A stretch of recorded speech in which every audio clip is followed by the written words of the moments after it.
Sometimes a complaint I've heard over the years is that it's allowing, some people in neighborhoods consider it a business more than they consider it a living environment.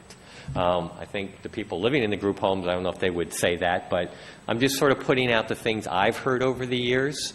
So anyway, I think, let's see if I've hit on the different, now to some extent, you have a legal requirement under the Fair Housing Act to, and generally the word is reasonable accommodation is the legal term that's out there, that communities must allow in some form for this to occur. So if you don't necessarily have to change your zoning rules explicitly, but you then have to have provisions to do reasonable accommodation if someone walks in the door and says they want to do a group home, that you must find ways to accommodate. So I think most cities that we see have done that. I'm not exactly sure how Kenmore has handled that. Different cities have, some have just made it outright allowed, others have had included the reasonable accommodation provision. So as a first step, you almost need to legally make sure you meet the minimum standard. Then the second question is, to what extent are you just trying to meet the minimum standard versus are these things that you see have value and that you are looking for other types of things that can be done to allow or encourage those different kinds of forms of group living? Why is an adult family home not allowed already?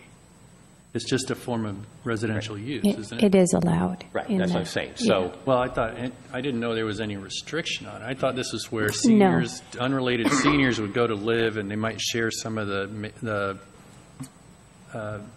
living assistance costs, like you said, a housekeeper, or maybe there's a nurse or something. There are state requirements related to adult family homes for the 6 or fewer seniors living in it. As well, maybe for you, the first person who comes in the door will make it a little bit easier so that the market part does work a little better for you, because, now I think when we went through this with your council, it was sort of like, well, this got built across the street, so there's some demonstration of the market. Right. So that's where I'm saying you've laid out, you're right, the market forces that make it so that the market wants to even build what you have. And that's why I'm saying sometimes it's patience. Redmond didn't see it for 5 years or more because the market wasn't there. That's why. So that, and you're probably, and that's what I'm saying, a lot of cities I find, they're thinking of the idea before the market's thinking of the idea. Mike, go ahead. I think you are right, or whoever was earlier, this is the grand bargain. Mm-hmm. And really what we're talking about is the city foregoing future tax revenue in order to be able to have a more balanced housing availability in the community. That's a great thing. The question is, where is the balance in there?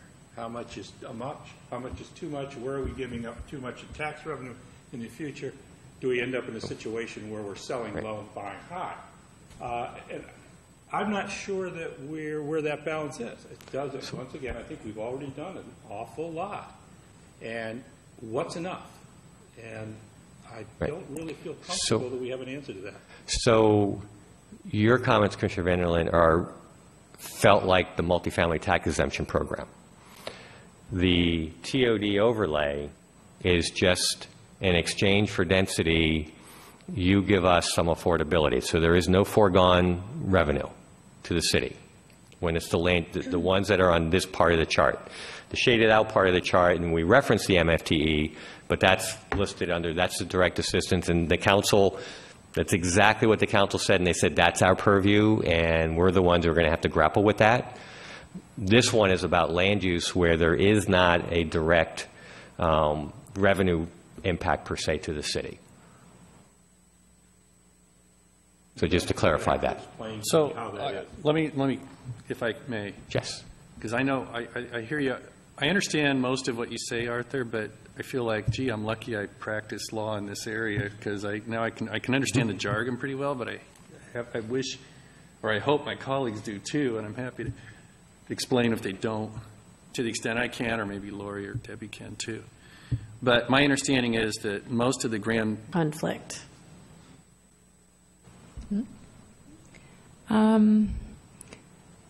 I think the ownership of those properties changes hands over the years. So obviously those existing properties obtain new owners, and then it's going to be a question of what those new owners or different owners may want to do.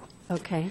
So I'm sure that some of the owners are certainly holding on to those properties and trying to figure out when is the right time for redevelopment. Mm-hmm. So that could put some of those existing parks at risk in the future. Yes. For a loss of housing. And then the other thing that we've heard, so a few council meetings ago, there were some tenants in a senior mobile home park that attended a council meeting saying that we are now concerned is that a lot of the tenants down there are on fixed income, and the rents are being raised by the property owner, and we're being essentially priced out. The percentage of our income being used for rent is now more than we can afford. Yeah. So those are the two issues that we are seeing with the current housing, that those property owners may be interested in redevelopment. The question is the timing of when. And the other one is that the current tenants are saying our rents are going up and we can't afford it. I could see that. And that's where I mentioned the intervention things we've done, is because, so you allow ADUs at this point in time and have for some time. But those covenants were probably put in place when it was unincorporated King County. Right. And But it doesn't matter either way. And my experience also is, I haven't read is that the really old covenants, like in my neighborhood, don't mention it one way or the other. Okay. It became something where when people started paying more attention to them and not just the one-pagers or two-pagers, it's when they got longer. And I remember when I first moved here in the 90s, early 90s, and I was looking for a house, and I read for it because, I have a long history with them. And I looked at a lot, and it was interesting. I told the builder, I go, your covenants won't allow me, even though the city's going to. He goes, really? He didn't even realize it. He just that when they got longer, the language in there and the ones that were done back then often didn't allow them. It wasn't like a conscious. So I don't know.